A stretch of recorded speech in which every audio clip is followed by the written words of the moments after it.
എല്ലാ മാന്യ പ്രേക്ഷകർക്കും എൻ്റെ നമസ്കാരം. സ്നേഹമുള്ളവരെ,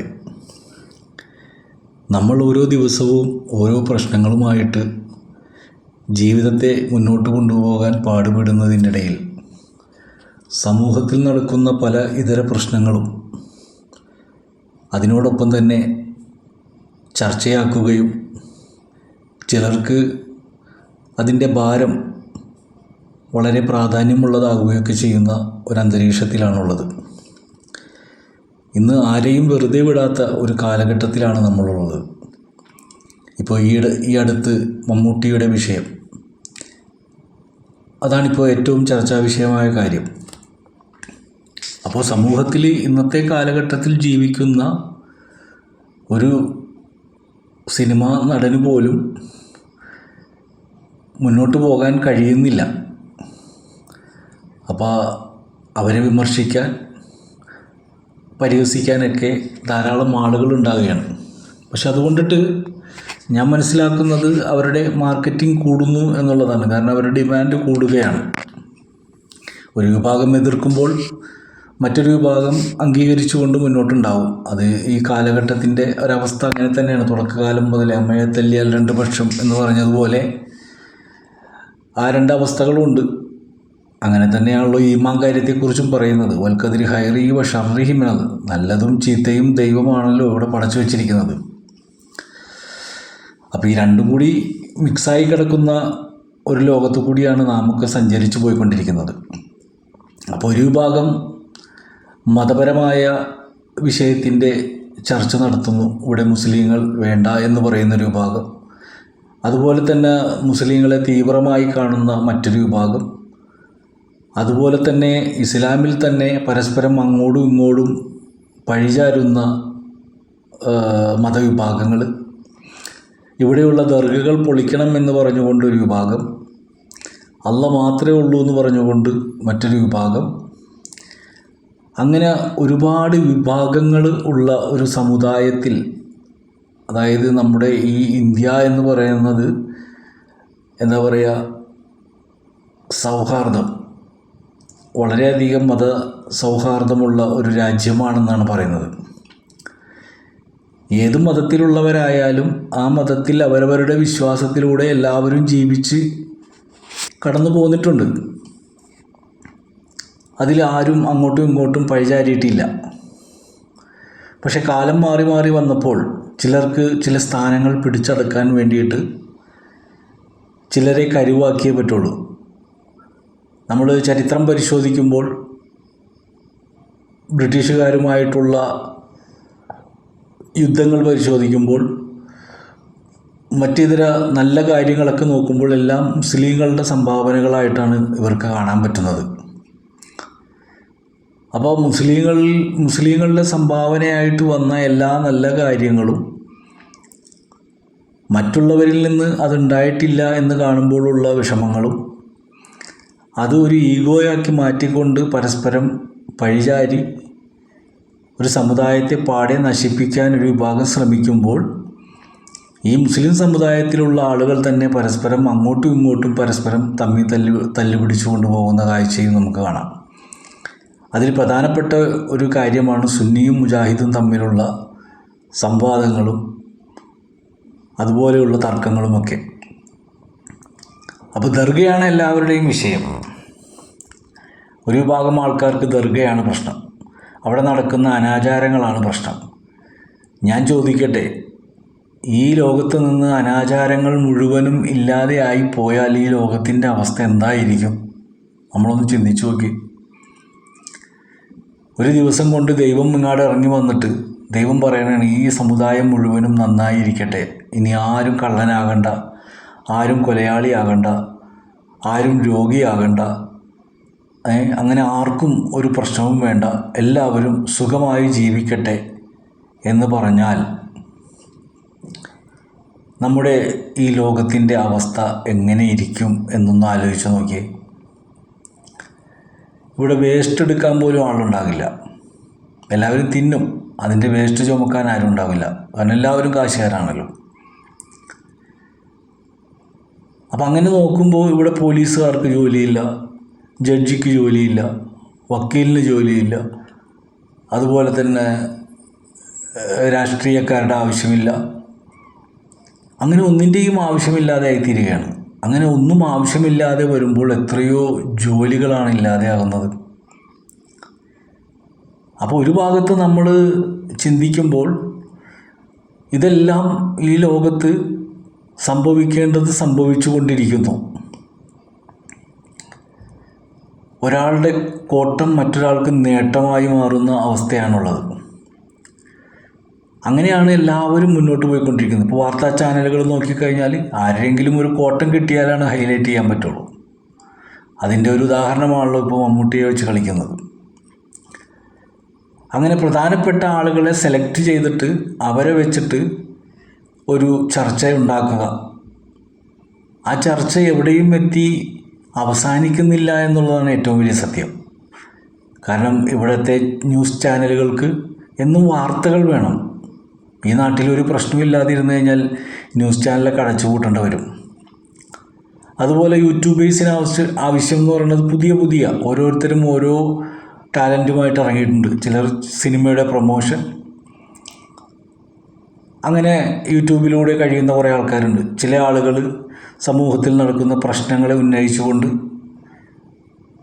ചില ആൾക്കാർ പാചകം, അങ്ങനെ പലതരം വിഷയങ്ങളെ യൂട്യൂബിലിട്ട് പണമാണ് ആവശ്യം. പണത്തിന് വേണ്ടിയിട്ടാണ് ഇതെല്ലാം ചെയ്യുന്നത്. ഇപ്പോൾ ടോൾ പ്ലാസ തന്നെ നമ്മളെടുത്ത് നോക്കിക്കഴിഞ്ഞാൽ റോഡുകൾ ഇങ്ങനെ ഉണ്ടാക്കുന്നതിന് മുമ്പേ തന്നെ, റോഡിൻ്റെ പണി കഴിഞ്ഞിട്ടില്ല, അതിന് മുമ്പേ തന്നെ ടോൾ പ്ലാസയാണ് ആദ്യം ഉണ്ടാക്കുന്നത്. പല റോഡിലൂടെ നടന്നു പോകുമ്പോൾ നമുക്ക് കാണാം. പക്ഷെ അവിടെയൊക്കെ ചെല്ലുമ്പോൾ നമ്മളൊരു ഫാസ്ടാഗ് എടുത്തിട്ട് നമ്മൾ വണ്ടി ഓടിച്ച് ഈ പറയുന്ന പ്ലാസയിലേക്ക് ചെന്ന് കഴിഞ്ഞാൽ നമുക്ക് വേഗത്തിൽ കടന്നു പോകാൻ വേണ്ടിയിട്ടാണല്ലോ ഗവൺമെൻറ് ഈ സംവിധാനം ചെയ്തത്.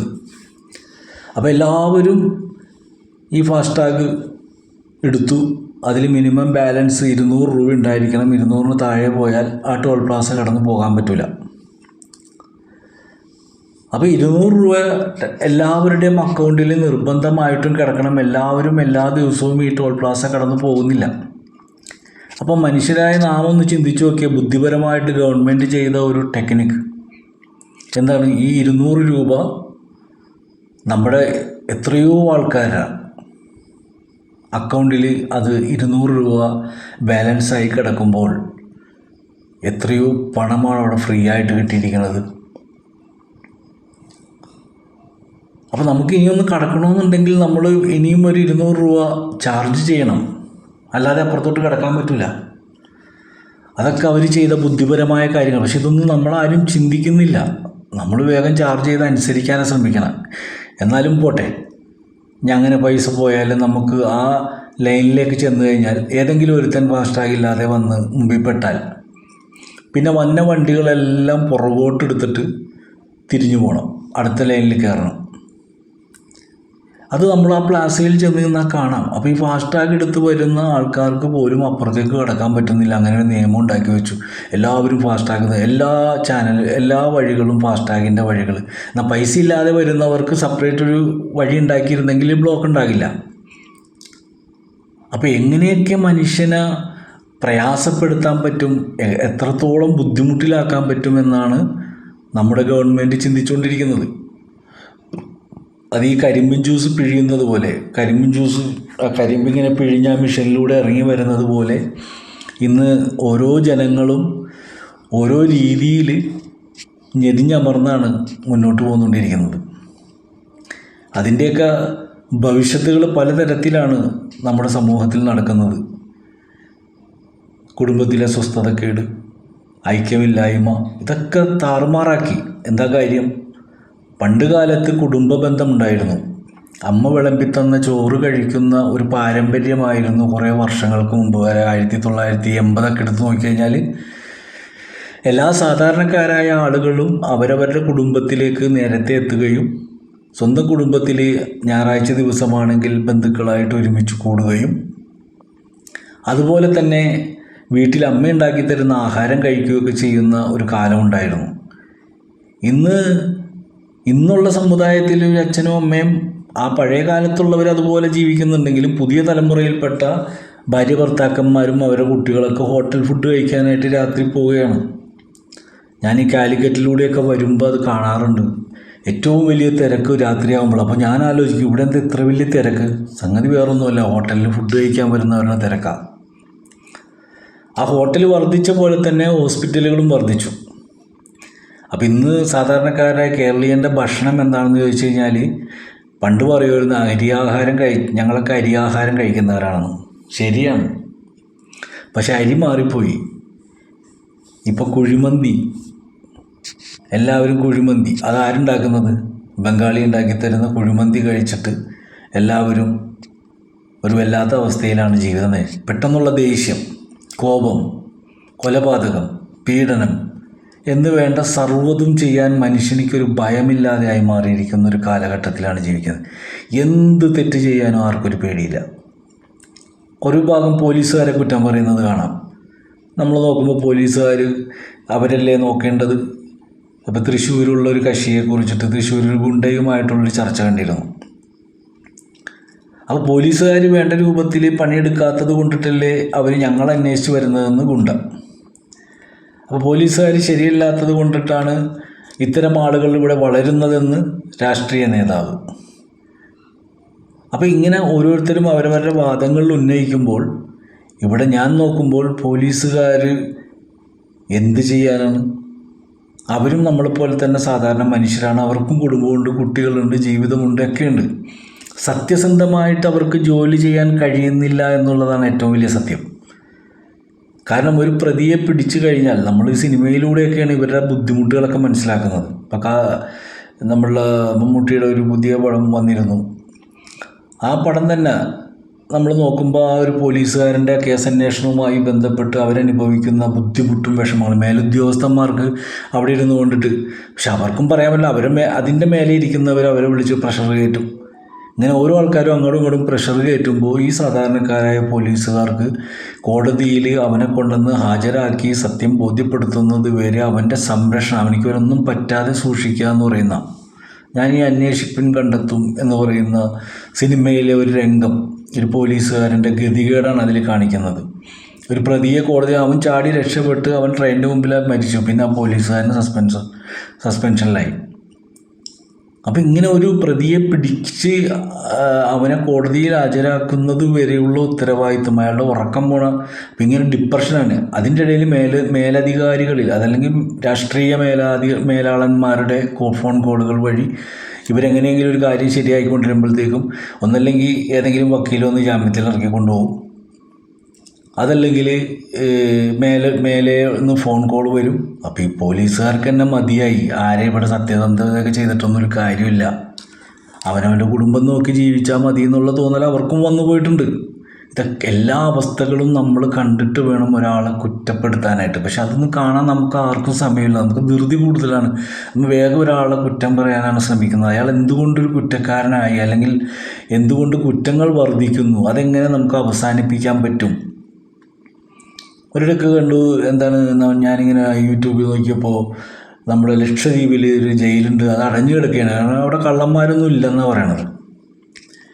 അങ്ങനെയാണ് ഞാൻ കണ്ടത്. എൻ്റെ സത്യാവസ്ഥ എനിക്കറിയില്ല, ഞാൻ ലക്ഷദ്വീപിൽ പോയിട്ടുമില്ല, ഞാൻ അങ്ങനെ കണ്ടിരുന്നു.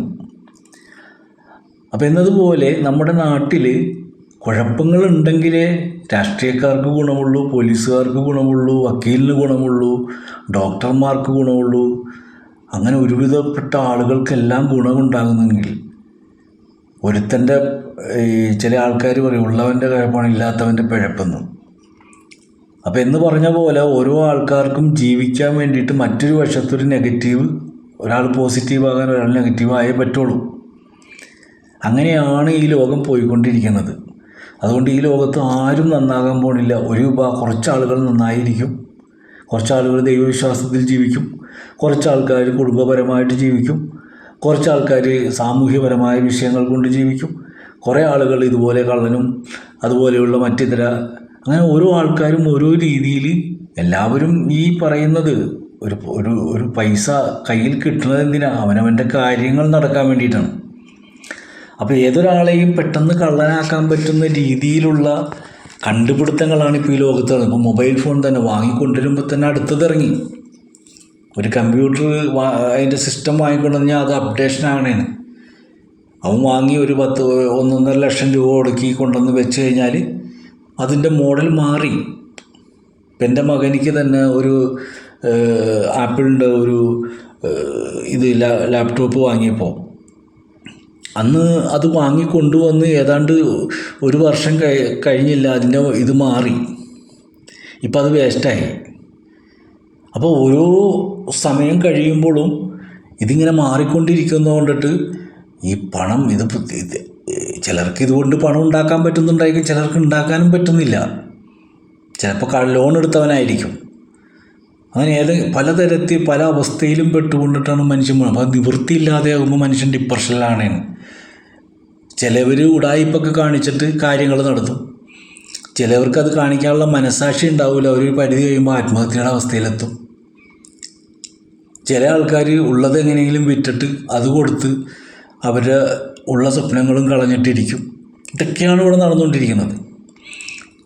നമ്മൾ ഈ രാഷ്ട്രീയവും മതവും മതത്തിലെ പ്രശ്നങ്ങളും പറഞ്ഞൊക്കെ ജീവിത പ്രശ്നങ്ങളുണ്ട് ഇവിടെ മനുഷ്യർക്ക് ഒരുപാട്. ആ ജീവിത പ്രശ്നങ്ങൾ ചർച്ച ചെയ്യാനായിട്ട് ഇവിടെ ആരുമില്ല. ഓരോ വ്യക്തികൾക്കും അവരവരുടെ ജീവിതങ്ങൾ മെച്ചപ്പെടുത്താനുള്ള സംവിധാനങ്ങളില്ലാതെയായിപ്പോയി. തർക്കങ്ങൾ വേറെ ആവശ്യമില്ലാത്ത കാര്യത്തിനുള്ള തർക്കങ്ങളാണ് ഇവിടെ നടന്നുകൊണ്ടിരിക്കുന്നത്. ഒരു വിഭാഗം ദർഗയെ പൊളിക്കാൻ, ഒരു വിഭാഗം ഇവരെ പൊളിക്കാൻ, അങ്ങനെ അങ്ങോട്ടും ഇങ്ങോട്ടും പൊളിക്കാൻ നടന്ന് സ്വയം പൊളിഞ്ഞു പോവുകയല്ലാതെ ആർക്കും മാറ്റങ്ങൾ ഉണ്ടാകുന്നില്ല. ചേരിപ്രദേശങ്ങൾ ഇന്നും ചേരിപ്രദേശങ്ങളായി തന്നെ നിലകൊള്ളുന്നു. കാട്ടിൽ കിടക്കുന്ന കാട്ടിൽ കുടില് കെട്ടി ജീവിക്കുന്ന മനുഷ്യർ അവരിന്നും കാട്ടിൻ്റെ ഉള്ളിൽ അവരെ ചെറ്റപ്പരയുമായിട്ട് തന്നെ കഴിയും. അവർക്ക് പുരോഗമനങ്ങളില്ല. കുറേ അരി കൊണ്ടുപോയി കൊടുക്കുന്നവരുണ്ടാകാം. ഇതൊക്കെ മറ്റുള്ളവരെ കാണിക്കാൻ വേണ്ടിയിട്ടാണ്, അല്ലാണ്ട് അവരെ എങ്ങനെയും രക്ഷപ്പെടുത്തണമെന്നുള്ള ചിന്താഗതിയിലല്ല. ഞാനത് കൊടുത്തു, ഞാനിത് കൊടുത്തു എന്നൊക്കെ എല്ലാവരും അറിയണം. അപ്പോൾ ഞാനങ്ങനെ ഒന്ന് സ്പെഷ്യലാകണം, അതിനു വേണ്ടി കൊടുക്കുന്നു. അപ്പോൾ യഥാർത്ഥത്തിൽ ഇവിടെ മനുഷ്യനോടുള്ള കാരുണ്യം എന്ന് പറഞ്ഞാൽ എന്താണ്? ആ ഒരു കാരുണ്യം ഇപ്പോൾ ഏതാണ്ട് ഒരു 45 കോടി രൂപയോളം പിരിക്കാൻ നടന്ന ബോബി ചെമ്മന്നൂർ, അദ്ദേഹം അതിനുവേണ്ടി ഒരു മനുഷ്യനെ ഒരു തൂക്കുമരത്തിൽ നിന്ന് രക്ഷപ്പെടുത്താൻ വേണ്ടിയിട്ട് നടന്നു. കോടികൾ പിരിക്കാൻ, കോടികൾ ഒപ്പിച്ചു. പക്ഷെ നമ്മളൊന്ന് ആലോചിച്ച് നോക്കി, നമ്മുടെ നാട്ടിൽ നിസ്സാരം ഒരു 2 ലക്ഷം രൂപയോ അല്ലെങ്കിൽ 3 ലക്ഷം രൂപയോ കിട്ടിയാൽ പ്രശ്നങ്ങൾ തീർന്ന് സ്വസ്ഥമായി ജീവിക്കാൻ ആഗ്രഹിക്കുന്ന ഒരുപാട് സാധാരണക്കാരായ കുടുംബങ്ങളുണ്ട്. ഇവർക്ക് വേണ്ടിയിട്ട് ഇറങ്ങി സംസാരിക്കാൻ ആരുമില്ല. കാരണം ഇത്തരം ആളുകൾക്കൊക്കെ രക്ഷപ്പെടാനൊരു വഴിയുണ്ടാക്കി കൊടുത്താൽ ഈ പറഞ്ഞ പ്രശ്നങ്ങളൊക്കെ ഒരു പരിധിവരെ ഒഴിവാകും. എന്തുകൊണ്ട് ഇവിടുന്ന് വിദേശത്തേക്ക് ആൾക്കാർ പോകുന്നു? ഇവിടെ അതിനുള്ള സാലറി ഇല്ല. എത്രയോ ആളുകൾ നമ്മൾ പോകുമ്പോൾ സ്വിഗ്ഗി അതുപോലെയുള്ള വണ്ടികൾ ഓടിച്ചു പോകുന്ന ചെറുപ്പക്കാരായ പിള്ളേർ, അവരൊക്കെ അത്യാവശ്യം വിദ്യാഭ്യാസമുള്ളവരാണ്. അവർക്കൊന്നും ജോലിയില്ല. അപ്പോൾ വലിയ ക്വാളിഫിക്കേഷനൊക്കെ എടുത്തിട്ട് ഫുഡ് സപ്ലൈ ചെയ്യുന്ന ജോലിയിലൊക്കെ പോയി അന്നുള്ള കാര്യങ്ങൾ നടത്താൻ കിടന്ന് പെടാപ്പാട് പെടുന്ന ഒരുപാട് ചെറുപ്പക്കാർ നമ്മുടെ നാട്ടിലുണ്ട്. അതിൽ കുറേ പണമുള്ളവനൊക്കെ കയറി ഇവിടുന്ന് രക്ഷപ്പെടുന്നു. നിവൃത്തിയില്ലാത്തവന് ഇവിടെ സ്വിഗ്ഗിയും അതുപോലെ വിദ്യാഭ്യാസമൊക്കെ എടുത്തവരാണ്. എത്രയോ വർഷം കളഞ്ഞ് നേടിയെടുത്ത ബിരുദങ്ങളാണ്. അതൊക്കെ എടുത്തിട്ടൊരു ജോലി കിട്ടാതെ അവനവൻ്റെ നാട്ടിൽ തന്നെ നിൽക്കണം എന്നുള്ള ആഗ്രഹമുള്ള ആളുകളൊക്കെ ഇവിടെ ഇതുപോലെയുള്ള തൊഴിലുകളൊക്കെ ചെയ്ത് വല്ലാത്തൊരവസ്ഥയിലാണ്. അതിൻ്റെ ഇടയിൽ വല്ലാത്ത ബ്ലോക്കും. ഇതിൻ്റെ ഇടയിൽ കൂടിയൊക്കെ ചീറിപ്പാഞ്ഞു പോയാണ് ഒരു കാര്യം നടത്തുന്നത്. അപ്പോൾ മനുഷ്യൻ്റെ ബുദ്ധിമുട്ടുകൾക്ക് പരിഹാരങ്ങൾ ഉണ്ടാക്കാതെ എത്രത്തോളം ഒരാളെ ബുദ്ധിമുട്ടിക്കാൻ പറ്റും എന്നുള്ള ചിന്തയിലാണ് നമ്മൾ വോട്ട് ചെയ്ത് ജയിപ്പിക്കുന്ന ഈ പറയുന്ന രാഷ്ട്രീയ നേതാക്കന്മാരെല്ലാം പ്ലാൻ. അവർ പറയും അവിടെ പാവപ്പെട്ടവൻ അമ്മച്ചി എനിക്ക് 10 രൂപ തന്നു, അല്ലെങ്കിൽ അപ്പച്ചൻ എന്നെ സഹായിച്ചു. ഈ ഇലക്ഷൻ സമയമായപ്പോൾ നമ്മൾ കേട്ട വാർത്തകളാണ് ഇതെല്ലാം. കാരണം എല്ലാവരും ഇറങ്ങുന്നു, എല്ലാവരെയും പൊന്നുപോലെ കാണുന്നു. എല്ലാം നാടകം. നാടകമേ ഉലകം എന്ന് പറയുന്നൊരവസ്ഥ വളരെ ശരിയായിരിക്കുകയാണ്. അപ്പോൾ ഇവിടെ മതം ഉണ്ടായ സാധനം പിന്നെ ഉണ്ടാക്കാൻ നടക്കുന്ന ആൾക്കാർ, അതാണ് ഇവിടുത്തെ ഏറ്റവും വലിയ കുഴപ്പം. ഒരു സാധനം ഉണ്ടായിക്കഴിഞ്ഞാൽ പിന്നെ അതിനെ ഉണ്ടാക്കാൻ നടക്കേണ്ട കാര്യമില്ലല്ലോ. ഉണ്ടായതിനെ എങ്ങനെയാണ് കൈകാര്യം ചെയ്യേണ്ടതെന്ന് പഠിച്ച് മനസ്സിലാക്കി അവനവൻ്റെ ജീവിതത്തെ മെച്ചപ്പെടുത്തുക. കാരണം നമ്മളൊക്കെ മരിക്കാനുള്ളവരാണ്, നമ്മൾ മരിക്കാൻ വേണ്ടി ജനിച്ചവരാണ്. ഈ കിട്ടുന്ന ആയുസ്സെന്ന് പറഞ്ഞു കഴിഞ്ഞാൽ നമ്മളുടെ നല്ലൊരു പ്രായം എങ്ങനെ പോകും? ഒരു ചെറുപ്പം, ഒരു 5 വയസ്സ് 6 വയസ്സ് 7 വയസ്സ് വരെയൊക്കെ നമ്മളുടെ ശരിക്കും വേസ്റ്റായി പോണേണ്. അത് കഴിഞ്ഞിട്ടുള്ള പിന്നെ സമയം വിദ്യാഭ്യാസം, അതൊരു 10ാം ക്ലാസ് +2 ഒക്കെ വരെയൊക്കെ അത്രയും വർഷം അങ്ങനെയും പോയി. അത് കഴിഞ്ഞിട്ട് പിന്നെ അവൻ അവിടുന്ന് പൈസ ഉള്ളവൻ ഡിഗ്രിയും അങ്ങനെ മേലോട്ട് പോകും, പൈസ ഇല്ലാത്തവൻ അവിടെ വെച്ച് അവസാനിപ്പിക്കും. പിന്നെ തൊഴിലന്വേഷിച്ച് നടക്കും. അവനിക്കൊന്നും വലിയ വലിയ തൊഴിലുകളൊന്നും കിട്ടുന്നില്ല. വല്ല മൊബൈൽ ഫോൺ കടയിലോ അല്ലെങ്കിൽ സ്വന്തമായിട്ട് എന്തെങ്കിലും കച്ചവടം തുടങ്ങിയോ ഒക്കെ ജീവിക്കാനുള്ള വഴികൾ തേടുകയാണ്. എന്താണ് പിന്നത്തെ എന്ന് പറഞ്ഞാൽ കല്യാണം കഴിക്കലാണല്ലോ. അപ്പോൾ തനിക്കൊരു ജോലി ഉണ്ടെങ്കിലല്ലേ വിവാഹം കഴിക്കാൻ പറ്റുള്ളൂ. അപ്പോൾ ഒരു ജോലി വേണം. പിന്നെ ആ ജോലിക്കുള്ള തരികിട പരിപാടികൾ. ചില ആൾക്കാർ വേറെ വഴിയൊന്നും ഇല്ലാഞ്ഞിട്ട് കല്യാണം കഴിച്ച് അവിടുന്ന് സ്ത്രീധനം വാങ്ങിച്ചിട്ടെങ്കിലും എന്തെങ്കിലും പണി ചെയ്യാമെന്നും പറഞ്ഞ് വന്നവർ വരെയുണ്ട്. അങ്ങനെ മൊത്തം ആളുകളുടെ അടുത്ത് പരിശോധിച്ച് നോക്കിക്കഴിഞ്ഞാൽ വല്ലാത്തൊരവസ്ഥയിലാണ് ഓരോ ആളുകളുടെയും ലൈഫ് പോണത്. പുറത്തേക്ക് നോക്കുമ്പോൾ AC കാറിൽ എല്ലാവരും പോണ കാണാം. പക്ഷെ ആ AC കാറിലിരുന്ന് തണുക്കുകയല്ല, അവൻ വേർക്കുകയാണ്. എന്നാൽ പുറത്ത് വേർപ്പ് കൊണ്ട് നടക്കുന്നവനെ നോക്കിയിട്ട് നമ്മളൊന്ന് മനസ്സിലാക്കിയാൽ അവനാണ് യഥാർത്ഥ സന്തോഷവൻ, ആ പുറത്ത് നടന്നു പോണവൻ. പക്ഷേ ഈ കാറിൽ അങ്ങോട്ടും ഇങ്ങോട്ടും ഓടുന്നവൻ CC അടക്കാൻ പറ്റാതെ അവൻ നടത്തുന്ന ബിസിനസ്സിൻ്റെ തടസ്സം വളർത്തിക്കൊണ്ടിരാനുള്ള ബുദ്ധിമുട്ട്, അവൻ തുടങ്ങിയിരിക്കുന്ന സ്ഥാപനത്തിൻ്റെ വാടക, ഒരു കടയുടെ വാടക തന്നെ എത്രയാണ്? കച്ചവടം ഇപ്പം എൻ്റെ പരിചയത്തിലുള്ള ഏകദേശം ഒരു 10-12 പേരോളം കട പൂട്ടിപ്പോയി. നല്ല രീതിയിൽ ബിസിനസ് നടത്തി വന്നവരായിരുന്നു. കൊറോണ വന്നപ്പോൾ അവരുടെ കുടുംബം തന്നെ തകർന്നടിഞ്ഞു പോയി. ഈ പറയുന്ന ഞാനടക്കം പോലും അങ്ങനെ തകർന്ന ഒരാളാണ്. അപ്പോൾ നമ്മളെല്ലാം സാമ്പത്തികപരമായിട്ട് ഞെരുക്കത്തിലേക്ക് 2 കൊല്ലം നമ്മൾ വീട്ടിൽ കയറിയിരുന്നു. ലോക്ക്ഡൗണായിട്ട് ഞാനൊരു സ്റ്റുഡിയോ ആണ് നടത്തിക്കൊണ്ടിരുന്നത് വെച്ചത്. അത് പൂട്ടി. 2 കൊല്ലം ബാങ്കിൽ നിന്ന് ലോൺ എടുത്തു. ഈ 2 കൊല്ലം നമ്മൾ പൈസ അടച്ചില്ല. എവിടെ നിർത്തിട്ട് അടക്കാനാ? അത് പലിശയുടെ മുകളിൽ പലിശ. ബാങ്കിലെ ലോണിന് ഒരു കൊറോണയും ബാധിച്ചില്ല. അപ്പോഴും ബാങ്കിലെ ഉദ്യോഗസ്ഥന്മാർക്ക് മാസം മാസം സാലറി കിട്ടി. അപ്പോൾ നമ്മളൊക്കെ ഇന്ന് അതിൻ്റെ ഇരട്ടി പലിശ കയറി ഇന്ന് അത് തിരിച്ചടക്കാനായിട്ട് കച്ചവടമൊക്കെ തുടങ്ങി കുടുംബ പ്രശ്നങ്ങളും കാര്യങ്ങളും കടയുടെ വാടകയൊക്കെ കഴിഞ്ഞിട്ട് ഈ പറയുന്ന പോലെ ലോൺ അടക്കാനായിട്ടുള്ള ബുദ്ധിമുട്ട്, അതൊന്നും അവർക്കറിയേണ്ട കാര്യമില്ല. അവർ സിമ്പിളായിട്ട് ചോദിക്കും, ആ കൊറോണയൊക്കെ മാറിപ്പോയില്ലേ? കൊറോണ മാറിപ്പോയി പിറ്റേ ദിവസം തന്നെ ലക്ഷങ്ങൾ ഉണ്ടാക്കാൻ പറ്റുമോ? അവർ തന്നെയാണ് ഇത്ര ലക്ഷം രൂപ ബാങ്കിൽ അടക്കാനുണ്ട്, ഇപ്പം തന്നെ അടച്ചില്ലെങ്കിൽ നമ്മുടെ വീട് ജപ്തി ചെയ്യും. പിന്നെ അവൻ ടെൻഷനായി. ചിലർ നേരിടും, ചിലവർക്ക് നിയന്ത്രിക്കാൻ പറ്റാതെയാവും, അവർ ജീവിതം അവസാനിപ്പിക്കും. അപ്പോൾ എല്ലാവരും ജീവിച്ച് നല്ല രീതിയിൽ പോകണമെന്നുള്ള ആഗ്രഹത്തിൽ ഒരു സ്ഥാപനം തുടങ്ങുമ്പോൾ 100 നൂലാമാലകളാണ് അതിൻ്റെ അകത്തുള്ളത്. എന്തെല്ലാം തരത്തിലാണ്. അവൻ ലൈസൻസ് എടുക്കണതിന് പോകണം, അതിനു വേണ്ടി കയറി ഇറങ്ങണം, അവൻ്റെ ബിൽഡിംഗ് ടാക്സ് അടക്കാൻ ഓടണം, GST, അങ്ങനെ കുറേ പ്രശ്നങ്ങൾ കൊണ്ടുവന്ന് തലയിലിട്ട് കൊടുത്തിരിക്കുകയാണ്. അപ്പോൾ സത്യത്തിൽ ഇവിടെ മതമല്ല, ഞാൻ സത്യത്തിൽ സൂഫിസത്തെക്കുറിച്ച് പറയാൻ വേണ്ടിയിട്ടാണ്, സൂഫിസത്തിൻ്റെ റൂട്ട് പറയാൻ വേണ്ടിയിട്ടാണ് ഞാൻ ശരിക്കും ഇത് തുടങ്ങിയത്. പക്ഷേ നമ്മൾ നോക്കി വരുമ്പോൾ ഇതെല്ലാം നമുക്ക് കിട്ടുന്ന സാധനമാണ്. സൂഫിസത്തിൻ്റെ വഴിയിലേക്ക് പോകണം, എനിക്ക് അങ്ങോട്ട് പോകാം, ഏത് വഴിയിലേക്ക് പോകണം എനിക്കും പോകാം. പക്ഷേ നമ്മളുടെ നാട്ടിൽ നമ്മുടെ വളർന്നു വരുന്ന, ഇപ്പം എനിക്കും മക്കളുണ്ട്, വളർന്നു വരുന്ന മക്കൾക്ക് ഇവിടെ സ്വസ്ഥമായിട്ട്, നമ്മളൊക്കെ മരിച്ചു പോയാൽ അവർക്കൊക്കെ സ്വസ്ഥമായിട്ട് ജീവിക്കാൻ കഴിയണം. അത് ഓരോ രക്ഷിതാക്കളും ചിന്തിക്കണം. അത് രാഷ്ട്രീയത്തിലിരിക്കുന്നവരും അല്ലാത്തവരും ഒക്കെ ചിന്തിക്കണം. നമ്മുടെ മക്കൾക്ക് വേണ്ടിയിട്ടാണ് നമ്മളൊക്കെ ജീവിക്കുന്നത്. അപ്പോൾ മക്കൾക്ക് സമാധാനം. നമ്മളിവിടുന്ന് പോയി കഴിഞ്ഞാൽ നാളത്തെ തലമുറ എങ്ങനെ ഇരിക്കുമെന്ന് പറയാൻ പറ്റില്ല. ഇപ്പോൾ ഈ കാലഘട്ടത്തിൽ തന്നെ പൗരത്വ ബില്ലും അതുപോലെയുള്ള പ്രശ്നങ്ങളിൽ നമ്മളൊക്കെ സമരത്തിനിറങ്ങുമ്പോൾ നമ്മുടെയൊക്കെ കാലം കഴിഞ്ഞ് വലിയൊരു ദുരന്തം വന്നു കഴിഞ്ഞാൽ അതിവിടെ കിടന്ന് അനുഭവിക്കുന്നത് നമ്മുടെ മക്കളായിരിക്കും. ആ ഒരു ബോധം നമുക്കെല്ലാവർക്കും ഉണ്ടാകണം. അല്ലാതെ പരസ്പരം അങ്ങോട്ടും ഇങ്ങോട്ടും പഴിചാരി കുറ്റം പറഞ്ഞ് പരിഹസിച്ച് നമ്മൾ നമ്മുടെ സമയം തള്ളിക്കളയുകയാണ്. എന്നിട്ട് കുറേ കഴിയുമ്പോൾ രോഗിയാവും, പിന്നെ ആശുപത്രിയിലാവും, പിന്നെ ഒന്നും പറയാൻ കഴിവില്ലാത്തവനായി. ചില ആൾക്കാർ ആരെങ്കിലും കുത്തുകൊണ്ട് ചാവും. അങ്ങനെ ആർക്കോ വേണ്ടി ഒന്നിനുമല്ലാതെ ഇവിടെ എന്തോ കാണിച്ച് ജീവിച്ച് ഇല്ലാതെയായി പോകുന്ന ആളുകളെയാണ് നമുക്ക് ഏറ്റവും അധികം കാണാൻ പറ്റുന്നത്. അതുകൊണ്ട് നമ്മൾ ഇപ്പം എന്തായാലും രാഷ്ട്രീയക്കാർ നമ്മളെ നന്നാക്കാൻ പോകണമെന്നില്ല. അവനവൻ അധ്വാനിച്ചാൽ അവനവനിക്ക് കിട്ടും. പക്ഷേ നമ്മളെല്ലാവരും മനുഷ്യരല്ല, അതായത് രാഷ്ട്രീയവും മറ്റും എല്ലാവർക്കും ഓരോ പാർട്ടികളുണ്ടാവും. ചിലർ കമ്മ്യൂണിസത്തിൽ പെട്ടുപോയതായിരിക്കും, ചിലർ കോൺഗ്രസിൽ പെട്ടുപോയവരായിരിക്കും. അവർക്ക് മനസ്സ് മാറി ചിലപ്പോൾ അങ്ങോട്ടും ഇങ്ങോട്ടും വോട്ട് ചെയ്യാൻ പറ്റിയെന്ന് വരില്ല. ഒരു വിഭാഗം BJPയിലുണ്ട്. എൻ്റെ കുട്ടിക്കാലത്ത് തന്നെ ഞാൻ കേട്ട ഒരു പാട്ട്, രാമരാജ്യം പുലരി വരാൻ നോമ്പ് നോൽക്കുന്നത്, ഞാൻ ചെറുപ്പത്തിൽ കേട്ടൊരു പാട്ടാണ്. അപ്പോൾ ഞാൻ ചിന്തിച്ചു എന്താണ് ആ ഒരു സംഭവം. പക്ഷെ ഇന്ന് ആ രാമരാജ്യം വന്നു. അപ്പോൾ എത്രയോ വർഷങ്ങൾക്ക് മുമ്പേ തന്നെ ആ പ്ലാനിങ്ങിലാണ് അവർ വന്ന് അത് ചെയ്തത്. അപ്പോൾ അവർക്ക് പ്ലാനിങ് ഉണ്ട്.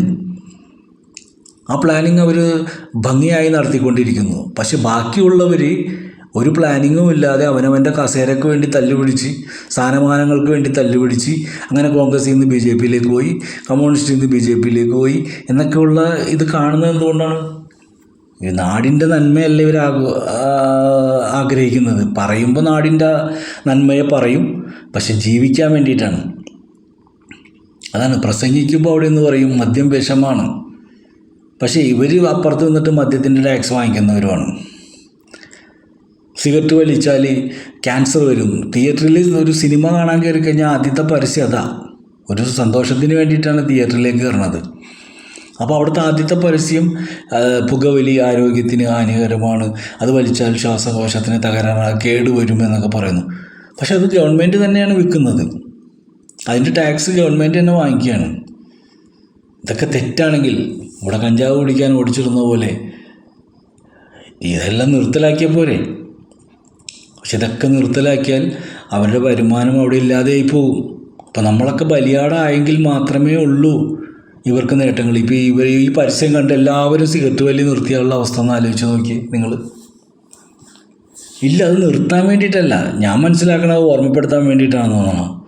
ഇത് കാണുമ്പോൾ എനിക്ക് വലിക്കാനുള്ള ടെൻഡൻസി കൂടും. അതൊരു സൈക്കോളജിക്കൽ ട്രിക്കാണെന്നാണ് എനിക്ക് തോന്നണത്. അപ്പം നമ്മൾ കുറച്ചൊക്കെ ചിന്തിക്കണം. നമ്മുടെ മുമ്പിൽ ഇപ്പോൾ രാഷ്ട്രീയക്കാർ ഇറങ്ങി വന്നില്ലേ വോട്ട് ചോദിച്ചിട്ട്? തോളത്ത് കൈയിടാനും സ്നേഹത്തോടുകൂടി ചിരിക്കാനും പുഞ്ചിരിക്കാനും ഒക്കെ ആയിട്ട് ആൾക്കാരുണ്ടായിരുന്നു. നമ്മുടെ വീട്ടിൽ കൊണ്ടുവന്ന് കടലാസ് കൊണ്ടുവന്ന് തരാൻ വരും അവർക്ക് സമയമുണ്ട്. വീടിൻ്റെ പടി ഇറങ്ങി താഴ്ത്തു വരാൻ വരെ അവർക്ക് സമയമുണ്ട്.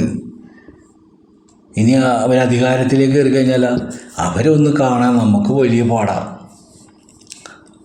അപ്പം മനുഷ്യരെത്രയും അങ്ങോട്ട് ചിന്തിക്കണില്ല. നേരം വെളുക്കുമ്പോഴത്തേക്കും മറന്നുപോയി പുതിയ വാർത്തയുടെ പുറകിൽ ഓടാനായി. ഇവിടെ എന്തെല്ലാം വാർത്തകൾ വന്നു. കുട്ടികളെ കാണാതെയായി പോകുന്നു, കുട്ടികളെ പീഡിപ്പിക്കുന്നു, അതുപോലെ തന്നെ നരബലി, അതുപോലെ തന്നെ അവയവ കച്ചവടം. ഇങ്ങനെ വാർത്തകളുടെ ഒരു ഘോഷയാത്ര തന്നെ ഇപ്പോൾ നമ്മളിൽ നിന്ന് എത്രയോ വാർത്തകൾ മാറി മറിഞ്ഞ് മനുഷ്യനതെല്ലാം വിട്ട് ഇപ്പോൾ നരബലി ഓർക്കുള്ള, കുട്ടികൾ കാണാതെയായി പോണവർക്കുള്ള ഇപ്പോൾ മമ്മൂട്ടിയുടെ പുറകിലാണ്. ഇനി നാളെ വേറെ പുതിയ വാർത്ത വരുമ്പോൾ അതിൻ്റെ പുറകിൽ. അപ്പോൾ മനുഷ്യരെ ഇങ്ങനെ എന്താ പറയുക, വാർത്തകളുടെ പുറകെ ചുറ്റിക്കറക്കി എന്താ പറയുക, ഒരു സ്ഥലത്തുനിന്ന് ഒരു സാധനം കൊണ്ടുപോകണം, അതിന് മറ്റൊരു സ്ഥലത്ത് ബോംബിട്ടാലേ നടക്കുള്ളൂ എന്ന് അവർ പ്ലാൻ ചെയ്യുന്നത് പോലെ. അപ്പോൾ അവിടെ ബോംബിടുമ്പോൾ എല്ലാവരും ശ്രദ്ധ അതിലേക്ക് പോകും, ഇപ്പുറത്ത് കൂടി കള്ളന്മാർ സാധനം കൊണ്ടുപോകും. ഇതൊക്കെയാണ് ഇവിടെ നടന്നുകൊണ്ടിരിക്കുന്നത്. ഇതൊന്നും ചിന്തിക്കാൻ സാധാരണക്കാർക്ക് സമയമില്ല. ഏതെങ്കിലും ഒരാൾ പ്രസംഗിക്കുന്ന കേൾക്കുമ്പോൾ അത് ശരി, വേറൊരാൾ പ്രസംഗിക്കുമ്പോൾ അത് ശരി, പിന്നെ ചില വ്യക്തികളോട് ആരാധന മൂത്തിട്ട് അവരെ തെറ്റും ശരിയൊക്കെ വന്നു കഴിഞ്ഞാൽ അവർ തന്നെയാണ് ശരിയെന്ന് പറഞ്ഞ് നിൽക്കുന്ന ആൾക്കാരുണ്ട്. പക്ഷെ ഒന്നും അന്വേഷിക്കാതെ, സത്യം എന്താണെന്ന് അന്വേഷിക്കാതെ നമ്മളൊക്കെ, നമ്മുടെ സാധാരണക്കാരൊക്കെ എന്താ പറയുക, ചില ആൾക്കാരുണ്ട് ആവശ്യമില്ലാത്ത പ്രശ്നത്തിനൊക്കെ പോയി നമ്മളെന്തിനാണ് വിഷമിക്കണതെന്ന് പറഞ്ഞിട്ട് അവരവരെ ഇങ്ങനെ ഒതുങ്ങും. ആ ഒതുങ്ങുന്നവരൊക്കെ തന്നെ മൊത്തത്തിൽ ഒതുങ്ങി പോവുകയാണ്. അപ്പം അത്തരം അവസ്ഥകൾ ഉണ്ടാകരുത്. നമ്മളെല്ലാവരും സ്നേഹത്തോടുകൂടി കാരുണ്യത്തോടുകൂടി കൈകോർത്ത് ഇവിടെ മതവും ജാതിയൊക്കെ എല്ലാവരും മനസ്സിൻ്റെ ഉള്ളിലിരിക്കട്ടെ. അതും വെച്ചിട്ട് ആരും വേട്ടയാടാൻ നിൽക്കണ്ട. ദൈവം ഉണ്ടെങ്കിൽ ഉണ്ടായിക്കോട്ടെ, ഇല്ലെങ്കിൽ ഇല്ലാതെ ആയിക്കോട്ടെ. അതുകൊണ്ടിപ്പോൾ ഇവിടെ ആർക്കെങ്കിലും വല്ല പ്രശ്നമുണ്ടോ? ഇനിയിപ്പോൾ ദൈവം ഉണ്ടെങ്കിൽ തന്നെ അവിടെ ഒരു സ്വർഗം ഉണ്ടെങ്കിൽ, അവിടെ ഒരു നരകമുണ്ടെങ്കിൽ, ഇതെല്ലാം മരിച്ചതിന് ശേഷമുള്ള കാര്യമല്ലേ. അതപ്പോൾ അവരവർ ചെയ്ത കർമ്മത്തിൻ്റെ ഫലം അവരവരനുഭവിക്കും. അതാർക്കും തിരുത്താൻ പറ്റില്ല. ഉപദേശിക്കാം, അത് 10,000 വട്ടം ഉപദേശിക്കേണ്ട കാര്യമില്ല. ഓരോ സംവാദങ്ങൾ കാണുമ്പോൾ സത്യത്തിൽ സങ്കടം തോന്നുകയാണ്.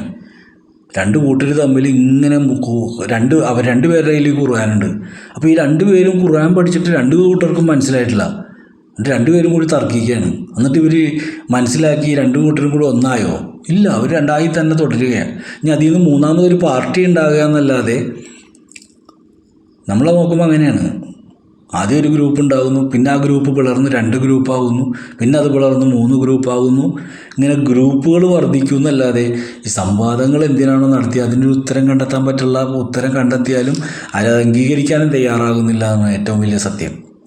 അപ്പം അതുകൊണ്ട് നാം ഓരോരുത്തരും വളരെയധികം ചിന്തിക്കണം, വളരെ ഗൗരവമായിട്ട് ചിന്തിക്കണം. തെറ്റുകളെ വിമർശിക്കേണ്ട എന്നല്ല, തെറ്റുകളിൽ നിന്ന് അകലാമല്ലോ, തെറ്റുകളിൽ നിന്ന് ഒഴിയാം. എത്രയോ സംഭവം ഇന്നും മക്കളെ കാണാതെയായി പോകുന്നു. എത്രയോ കുട്ടികളെ കാണാതെയായി പോകുന്ന വാർത്തകൾ വന്നിട്ടും ഇന്നും സ്വന്തം കുഞ്ഞുങ്ങളെ പോലും. ഇപ്പോൾ ഈ കഴിഞ്ഞ ദിവസം ഞാനൊരു വാർത്ത കണ്ടു. വേറൊരു നാട്ടിലാണ് ഒരു കല്യാണം കൂടാൻ പോയിട്ട് ഒരു കുട്ടീനെ കാറിൽ വെച്ച് മറന്നുപോയി. 3 വയസ്സുള്ളൊരു കുട്ടീനെ ഈ കല്യാണം കൂടാൻ വന്നവർ 2 മക്കളെയും കൊണ്ട് ഇറങ്ങിപ്പോയപ്പോൾ 3 വയസ്സുള്ള കുട്ടീനെ കാറിൽ നിന്ന് എടുക്കാൻ മറന്നുപോയി. 2 മണിക്കൂർ കഴിഞ്ഞപ്പോഴാണ് അവരറിയണത്. കുട്ടി ഓടി വന്നപ്പോൾ ആ കുട്ടി കാറിൽ മരിച്ചു കിടക്കുകയാണ്. അപ്പോൾ അതാണ് വാർത്ത കൊടുത്തിരിക്കുന്നത്. പക്ഷേ അത് ഒരു സത്യസന്ധമായ കാര്യമായിട്ട് എനിക്ക് തോന്നിയില്ല. കാരണം അങ്ങനെ ഒരു കുട്ടിയെ മറന്നു പോകും, അത് 2 മണിക്കൂർ വരെ മറന്നു പോകും. അപ്പോൾ ഇങ്ങനെയൊക്കെയുള്ള പ്രശ്നങ്ങൾ ഇവിടെ അരങ്ങേറുകയാണ്. അപ്പോൾ ഇതൊക്കെ ഓരോ കുട്ടികളെയും കാണാതെ നമ്മുടെ കുട്ടികളെ നമ്മൾ സംരക്ഷിക്കണം. നമ്മുടെ കുട്ടികളുടെ പുറകെ നമ്മുടെ കണ്ണുണ്ടായിരിക്കണം. അവരെവിടെയെങ്കിലും കുഴപ്പത്തിൽ ചാടിക്കഴിഞ്ഞിട്ട് ഇപ്പോൾ ബൈക്കൊക്കെ ഓടിച്ച് പിള്ളേർ വലിയ ബൈക്കൊക്കെ വാങ്ങിച്ചു കൊടുക്കും. ഇപ്പോൾ ഞാൻ തന്നെ എൻ്റെ ഒരു SRM റോട്ടിലുള്ള ഒരു സുഹൃത്തിൻ്റെ വീട്ടിൽ ഒരു ചെറിയ പയ്യൻ കൂട്ടുകാരൻ്റെ കൂടെ ബൈക്കിൻ്റെ പുറകിലിരുന്ന് പോയതാണ്. അവനിതുപോലെ വേറൊരു വണ്ടിയായിട്ട് തട്ടിയ ഈ പുറകിലിരുന്നവൻ തെറിച്ചുപോയി. അവൻ തീരെ സാമ്പത്തിക ശേഷിയില്ലാത്തൊരു കുടുംബത്തിലെ പയ്യനാണ്. അവൻ്റെ നട്ടെല്ലൊടിഞ്ഞിട്ട് ഇന്നും എഴുന്നേറ്റ് നടക്കാൻ പറ്റാതെ അവൻ സ്ട്രെച്ചറിൽ കിടക്കുകയാണ് വീടിൻ്റെ അകത്ത്. ഒന്ന് ആലോചിച്ച് നോക്കുക, ആ വീട്ടിലേക്ക് നാളെ വളർന്നു വന്ന് എന്തെങ്കിലും ഒരു ചെറിയ ജോലിയെങ്കിലും ചെയ്ത് ആ കുടുംബം നോക്കേണ്ടവനാണ് കടന്നുപോയത്. അപ്പോൾ കുട്ടികളൊരു ആനന്ദത്തോടു കൂടി ആവേശത്തോടു കൂടി അങ്ങ് ചാടിക്കയറും. ഇപ്പോൾ മഞ്ഞുമ്പൽ ബോയ്സ് എന്നുള്ള സിനിമ ഇവിടെ ഹിറ്റായി. എന്താണ് ഒരു പ്രശ്നമാണത്, മുമ്പ് നടന്നൊരു പ്രശ്നം. അവർ ഹാപ്പി ആയിട്ട് പോയി, അവർ കാട്ടിക്കൂട്ടിയ വെപ്രാളത്തിൻ്റെ ഇടയിൽ ഒരാൾ ഈ കുഴിയിൽ പോവുകയും അതിൽ നിന്ന് രക്ഷപ്പെടുത്താൻ ആത്മാർത്ഥത കാണിച്ചൊരു സുഹൃത്ത്. അപ്പോൾ അത് അവരനുഭവിച്ചൊരു വിഷയമാണ്. അപ്പോൾ ഇങ്ങനെ എല്ലാവരും ഓരോ ആനന്ദത്തിന് വേണ്ടി പോയി ഒരു സങ്കടത്തിൽ പെടുമ്പോൾ ആരും ഉണ്ടാകില്ല. ആ ഒരു കുഴിയിലേക്ക് പോയ അത്രയും കൂട്ടുകാരായിട്ട് പോയിട്ടും ആ കുഴിയിൽ നിന്ന് ആ വ്യക്തിയെ എടുക്കാൻ ഒരാൾ കാണിച്ച മനസ്സ്, അത് അത്രയും കൂട്ടുകാരന്മാരുണ്ട്, എല്ലാവരും കൂടി പരിശ്രമിച്ചെങ്കിൽ അതിലേക്ക് ഇറങ്ങാൻ കാണിച്ചൊരു മനസ്സ്, ആ ഒരാൾക്ക് തോന്നിയ മനസ്സ്. അപ്പോൾ 10 പേരുണ്ടെങ്കിൽ ഒരുപക്ഷെ ഒരാൾ ആത്മാർത്ഥതയുള്ളവനായിരിക്കാം, 10 പേരും ഉണ്ടാകണമെന്നില്ല. അപ്പോൾ നമ്മളെല്ലാവരും ഒറ്റക്കെട്ടായി ഒരുമയോടുകൂടി ആ മഞ്ഞുമ്മൽ ബോയ്സ് പറഞ്ഞ പോലെ ആ ഒരുമയോടുകൂടി ഒരു വടംവലി പോലെ നമ്മളെ മറ്റു വിഭാഗം അപ്പുറത്തേക്ക് വലിക്കും, നമ്മളിപ്പുറത്തേക്ക് വലിക്കുക. രാഷ്ട്രീയക്കാരെ, നേതാക്കന്മാരെ നമ്മൾ ജയിപ്പിച്ച് വിട്ടേക്കുന്നത് നമ്മുടെ പ്രശ്നങ്ങൾക്ക് പരിഹാരങ്ങൾ ഉണ്ടാക്കാൻ വേണ്ടിയിട്ടാണ്, അല്ലാതെ അവരുടെ കാര്യങ്ങൾ ഭംഗിയാക്കാൻ വേണ്ടിയിട്ടല്ല എന്ന് നമ്മൾ തിരിച്ചറിയണം. അതിനുവേണ്ടി പ്രതികരിക്കണം, പ്രതിഷേധങ്ങൾ ഉന്നയിക്കണം. ടോൾ പ്ലാസയ്ക്ക് ഇവിടുന്ന് ഈ പറയുന്ന ആലുവയിൽ നിന്ന് ഈ പറയുന്ന തൃശ്ശൂർ പാലിയേക്കര ടോൾ പ്ലാസ കടക്കാൻ നമ്മൾ എത്ര ബ്ലോക്കുകൾ കടന്നു പോകണം? എത്ര വേഗതയിൽ പോകാൻ പറ്റും?